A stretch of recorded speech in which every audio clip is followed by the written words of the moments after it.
Thanks for checking out SYMFONI on YouTube. Please be sure to subscribe and like our videos for updates.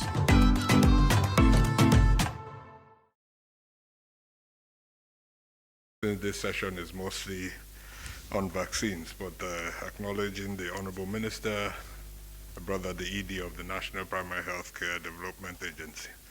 And of course, gentlemen of the press, firstly, let me just say thank you very much for all the support you have provided for the past 1.5 years, really, as we have responded to this incredible challenge of our lifetimes. Over the last few months, what we have learned is really to be humble as we deal with this pandemic. Many of the countries that we celebrated in the beginning of the outbreak, Malaysia, Thailand, Vietnam, Taiwan, are now in the middle of a severe resurgence of cases, recording over 1,000 cases a day. Japan, that was celebrated, is on the verge of having major challenges in the hosting of the Olympics. So why do I say this? As much as we acknowledge we have done well, we must be humble in our understanding of the situation in Nigeria and not drop our guards at all.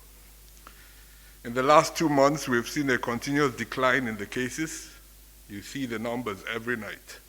This is in the context of still delivering 30 to 40,000 tests every week.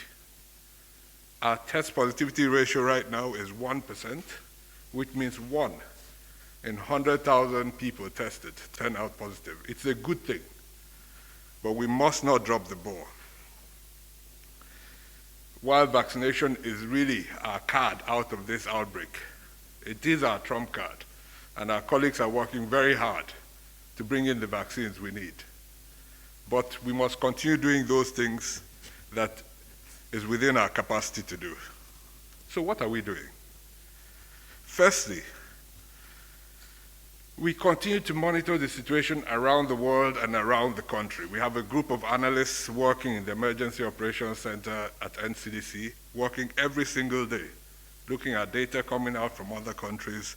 It is with that data that the Presidential Steering Committee recently made a very difficult decision to restrict travel, restrict entry for people that have been to India, Turkey, and Brazil. These decisions are very difficult for a country to make because of our bilateral relations.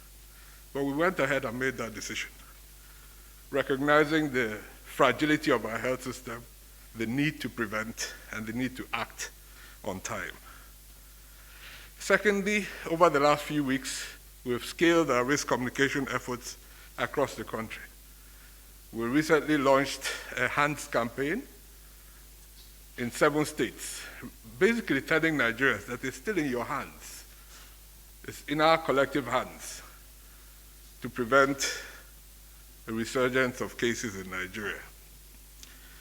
Thirdly, we continue to maintain our response pillars across the country. Just this week, we started a huge distribution of personal protective equipment and infection prevention and control materials together with the National Primary Healthcare Development Agency, targeting specifically primary healthcare centers across the country. Finally, we are also supporting critical parts of the Nigerian economy. The National Youth Service Program is able to continue because we support the testing of every single new corps member going into camp. Our military is able to work because we support them with the testing.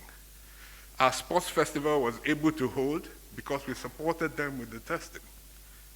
Right now, we're offering every ministry and parastatal in Abuja free rapid diagnostic testing for all their staff.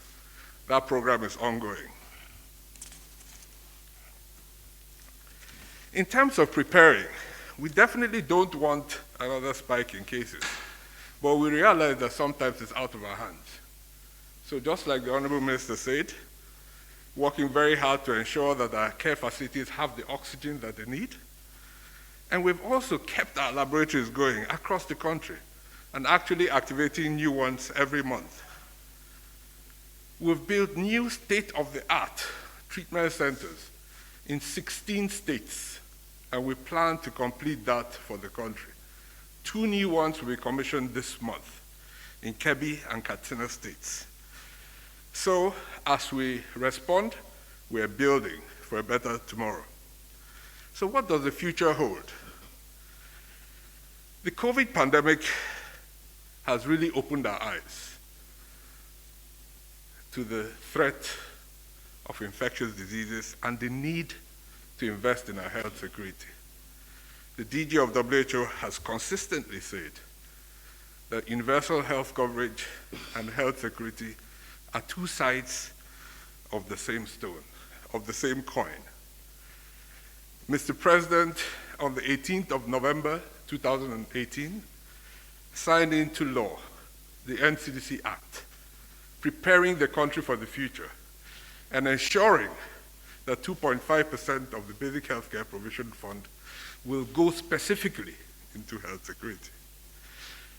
These are the funds we need to keep the country safe for the future. We have fully digitalized our surveillance system. We have EOCs in every state in Nigeria. We'll continue working very hard to protect the country. So, I'll conclude by saying we're not completely out of the woods. The critical area of engagement now is at the state government level. We're pushing every state to follow the lead of the federal government, invest in their health security, set up state centers similar to the one we have at the federal government level, lead from the front at the state level, so that collectively we can ensure that the country is never, ever in the situation we found ourselves last year. But we are not out of the woods from this particular outbreak, so we have to keep pushing to make sure that we sustain the small gains that we've had and make sure we're prepared for the future. Thank you.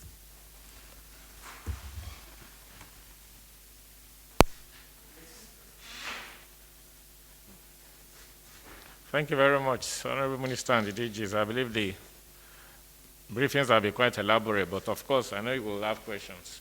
So, James. To test is, well, you have not been specific to say where and when and who didn't, but we do hear now and then occasional reports of travelers whose documentation is not correct. As you know, the vaccine on arrival, after arrival, is paid for and seen to even before you travel away from your country. You register, you do a test over there where you are. If you are flying into Nigeria, you have done a test. You have a PCR test that says you are negative. You register online for your vaccine that will be given to you if need be, and also the test that you will do. Rather the test, not the vaccine. The test you will do after you arrive, usually after 7 days. So immediately you arrive like that, you are given all the instructions. You have to keep yourself in quarantine. And then after 7 days, do a test.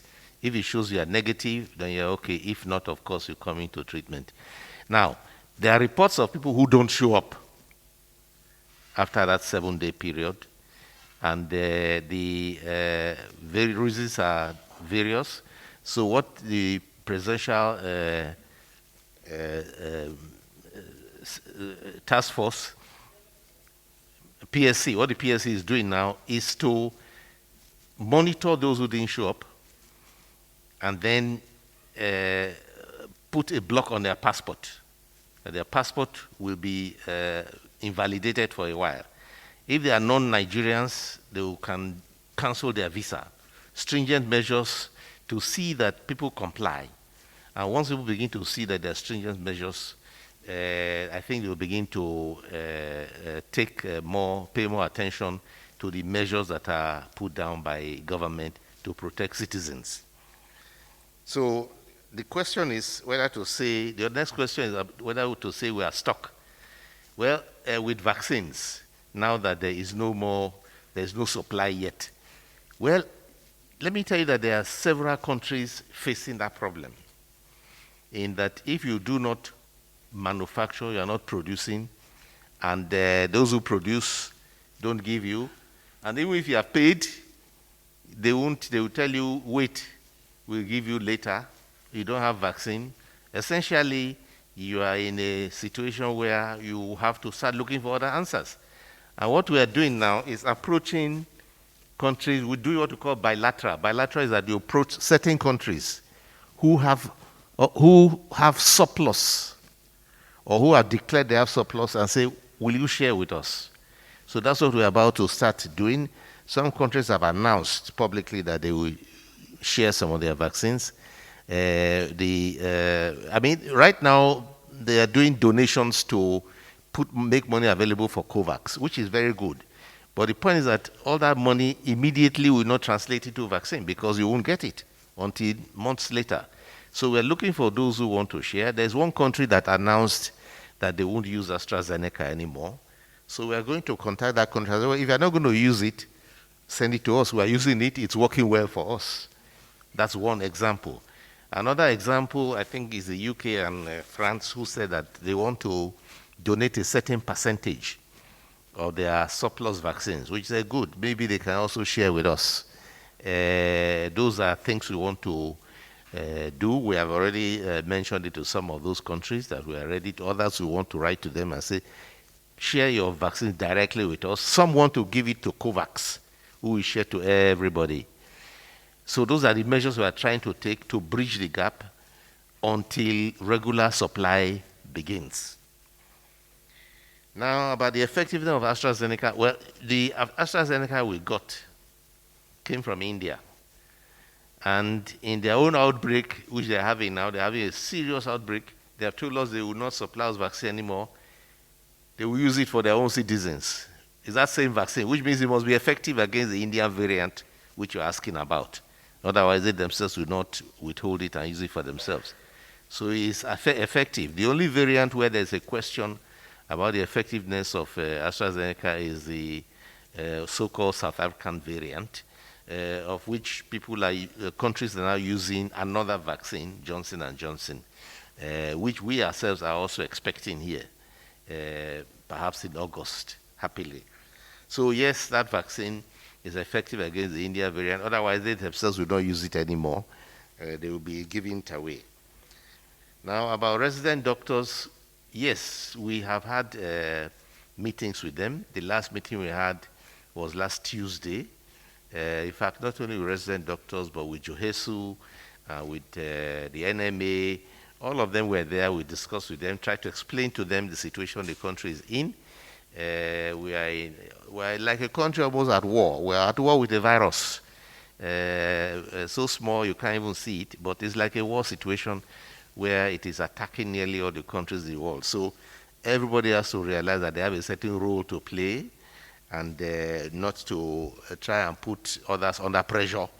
We all face risks, and we have full respect and recognition for health workers who are leading this fight, who are the ones on the forefront, and they're the ones prioritized for vaccination, for the hazard allowance, and so on. But we must all know that we all have a sacrifice to make, and that messaging is still going on. The Ministry of Labor is leading that conversation, and there are just a few little rough edges that need to be smoothened out, which I've told them to communicate with me, and we shall take care of those ones.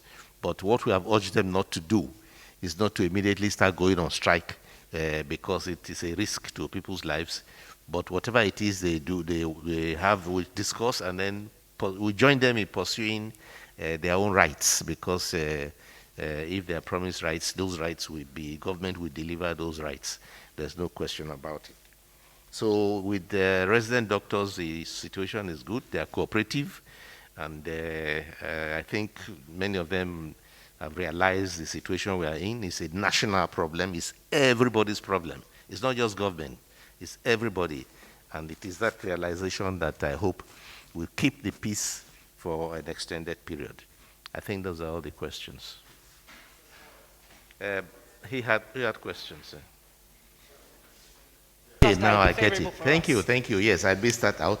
Now, the the need to have a vaccine production hub in Africa has been generally recognized, and there are countries, let us say, interested to have that hub. One is that they must be able to make sure that the vaccine they produce is at a scale that will cover the continent. And if not, probably they will have to have 2 or 3. Now, there are countries that have supported that and have put money down to support that effort. Now, Nigeria is trying to be one of those countries, and you have to show that you are ready. What do you have on ground? Are you already manufacturing vaccines? And we have told them that, yes, we used to manufacture, but right now we are reorganizing and repositioning ourselves to manufacture. There is a company in Nigeria which is almost, 49% owned by government. You know, Nigeria used to produce vaccines in Yaba, and then it was shut down for maintenance but never revived. So there's a new partnership that came up with a pharmaceutical company, PPP, public-private partnership, to revive that lab. It was to produce routine vaccine. So when it came to COVID vaccine, well, we put them forward and said, this is the company we work with to manufacture. They're a manufacturing company. They're not a research laboratory or something. They do to produce. If they get technical partners, and they have got technical partners. So we are working to support them, to be strengthening them to be able to contest and compete for that option of production. We have the very generous support of the United Nations Deputy Secretary General of Nigeria, Amina Mohammed, who is supporting us in that. We're also getting good advice from the DG of the World Trade Organization, Dr. Okonjo Iweala, and we're also getting support even from the banks, African Development Bank, Mr. Adeshino, and even from people in the World Bank who are saying, yes, well, see how we can help you. So we are putting a good show to be able to be that production hub, and then if we get the support, the technical know-how from abroad, the financial support, the backing, and then the terms are agreed, because these are going to be investment that must be paid back. It's not necessarily going to be free money, but to set up a structure and a framework that can serve all these purposes and be able to distribute, not only for yourself, but distribute around the continent. So we are in that process. We even had a conversation yesterday at 9 p.m. We're able to have conversation with these eminent Nigerians I'm telling you about in different parts of the world who are interested in supporting their country. We applaud them, we welcome them, we thank them for their interest and their initiative and the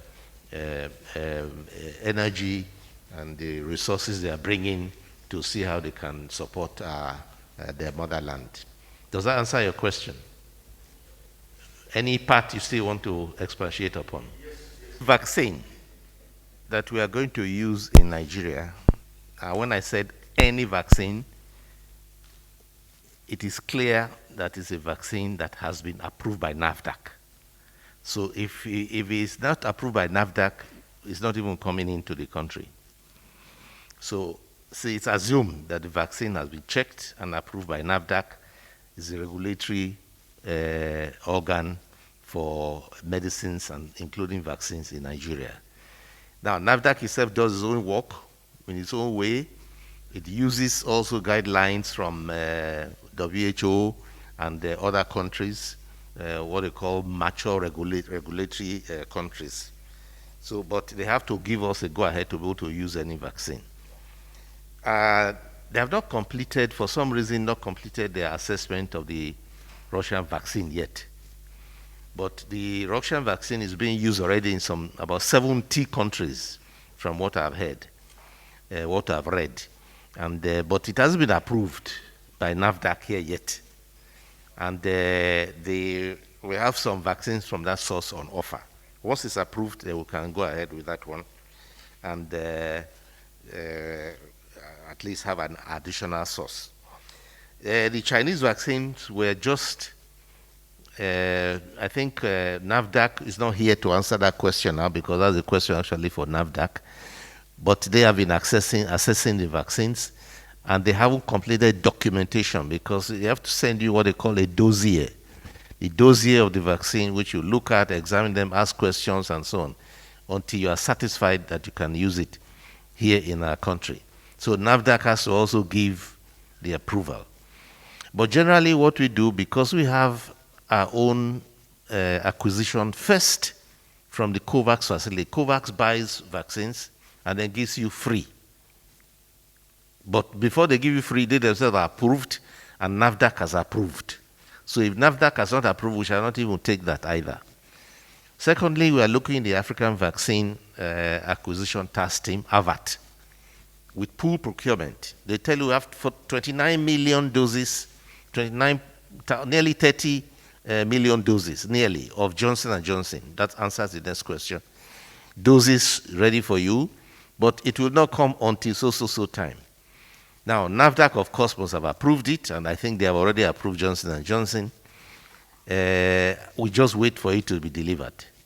So the question always has to do with approval of NAFDAC. They have the key that allows vaccine in, and that's also the reason why we do not accept vaccines from any other source. Any private person says I have vaccine, because police has warned, international police, Interpol, that there are large numbers of fake vaccines in circulation, because it's a money spinner nowadays, so people are trying to copy it, and therefore we buy only from original sources. And a lot of people have applied to supply us vaccine. We have not even approved or listened to them at all. So the question of storage, there are some vaccines that are stored at minus 80 or even minus 20. That is not our first choice, because we don't have those facilities to store them. You have to have those refrigerators. You also have to have generator to back it up. You must service the generator. You must put a plant operator there. And even if that generator breaks down, you must have a second generator. So it's very expensive to use vaccines of that type. But if we have a few facilities that can take even that vaccine, if that's all we get now, which NPHCDA has particularly in Lagos and Abuja. So you can use small quantities of that in these two areas, which we can store where we have reliable power or backup power and so on. So those ones are not a number one choice, but if it's donated to us, we can manage few of those ones. Then the number of companies, we are not really talking to companies, vaccine companies. We're talking to organizations and to countries. We talk to embassies who talk to their own countries, but we're not directly talking to any vaccine company. We know that BioVaccine Nigeria Limited is talking to some company. They are talking to Serum Institute of India, which is the largest vaccine producer in the world. They are trying to get technical assistance, they told us, but we are not the ones talking to the vaccine company. COVAX, we talk to. AVAT, we talk to, and they now talk to companies. COVAX and AVAT talk to companies to acquire the vaccines, and we talk to them to get our own supply or our own allocation or our own donation they are giving us.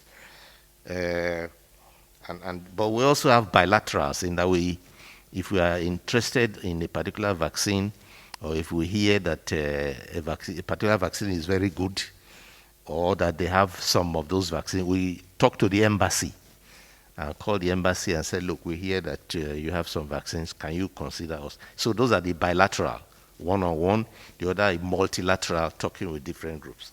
So,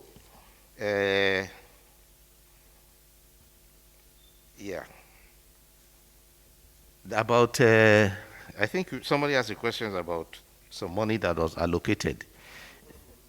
To local producers, yes. The money that was allocated to local producers has not been spent. The money is there, is intact, because we don't have a local producer yet. We are looking for a local producer. We are trying to get a local producer on his feet. So that money is intact. It has not been touched because the local producer is not yet active. Those who are active, producing actively are not local, and those who are local are not yet producing. So we're in a situation where the money is there. We're waiting and hoping that all local producers, as a matter of national security, will be able to produce enough. We need help, and we have been told that the help will come, and we have also been told that it will be for not only for us, for a region, so that we are more able to protect ourselves. The president of South Africa called it a whole of continent approach. So we are working together as one, and that gives us more strength. And we are therefore, and it looks, that makes sense. So we are following that. That amount of money is there waiting. The Senate has asked, we've replied them. And I think that's all.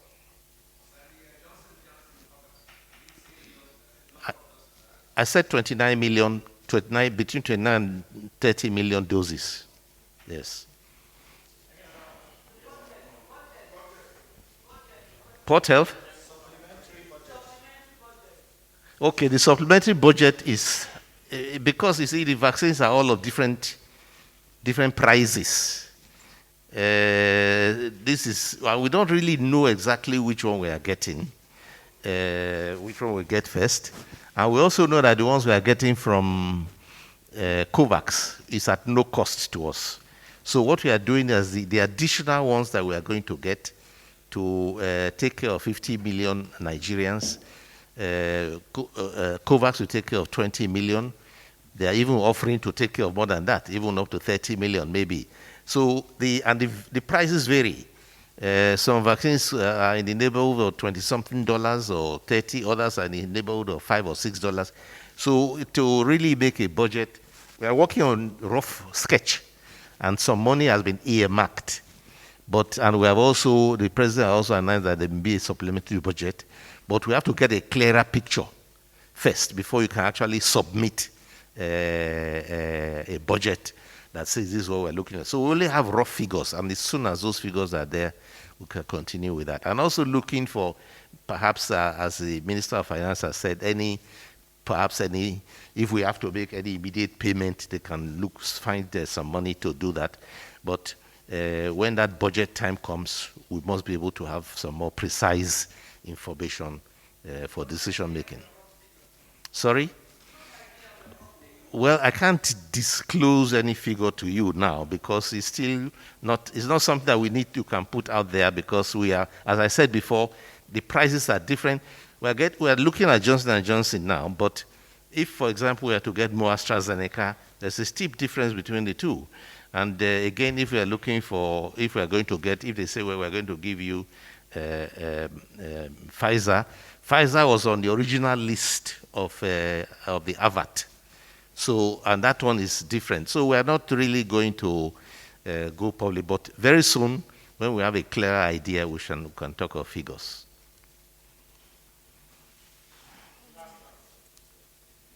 I thought we were done. Afrexim Bank, based in Cairo, is handling our for the continent, the procurement.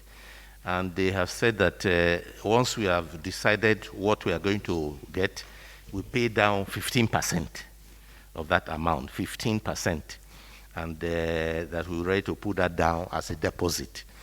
But these things need to be fine-tuned before we can really know. And again, it's difficult to fine-tune when the delivery time is not very certain. It's still a guesswork. But I think that within the next week or two, those things will be better, easier sorted out. Very simple. There is no personal interest in this. There are at least two, perhaps even three, Nigerian organizations that have laboratories that have developed what you call vaccine candidate. In fact, yesterday we were also talking to a fourth Nigerian laboratory based in Maryland, USA, he has also produced his own vaccine candidate. A vaccine candidate means that you have already been able to get the antigen, you have worked with it, and you have produced something that will work. Now, you have to do what is called the clinical trials. Clinical trial means you go through testing it, that it's safe. First of all, it's safe, does it cause a problem? Secondly, that it does what it promises to do, generate antibodies in your system. Okay? So you go through those clinical trials, which are very detailed and they're expensive. And one of our researchers here who has produced such a candidate vaccine, I asked him, how much do you think you will need to go through these clinical trials, phase 1, phase 2, phase 3? At least 1.56 million US dollars. That's a lot. Do we have that now to test a vaccine?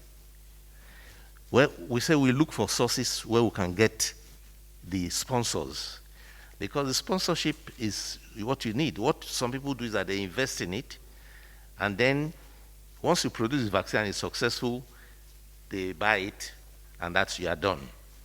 But if it turns out not to have worked, your money is gone. Okay? So the one day we might find a way to sponsor these clinical trials. They're expensive, and they have a very good chance of being successful. But some of them also have a good chance of not being able to see strong enough. You know, they speak of efficacy. The efficacy means how well it works. So we want to support our own vaccine and do the necessary to make sure they come out. But we are looking for the funds to support, and also the necessary technical and well, whatever other backings that are required to get them to a level where they can and we shall be, not only shall we be proud, it will be cheaper for us, we can be able to export also. So we are looking at that, we are looking for it, and that's in fact our preference. We know that those who are producing a vaccine now you are at their mercy. Okay? So, and I've said before that even if you have money now, you may not even get your vaccine. So it's not a question of anybody wanting to make profit, it's a question of the fact that, and everybody knows that that is one of the pillars for life-saving for COVID-19. So it's not in any way connected to what you said. Thank you.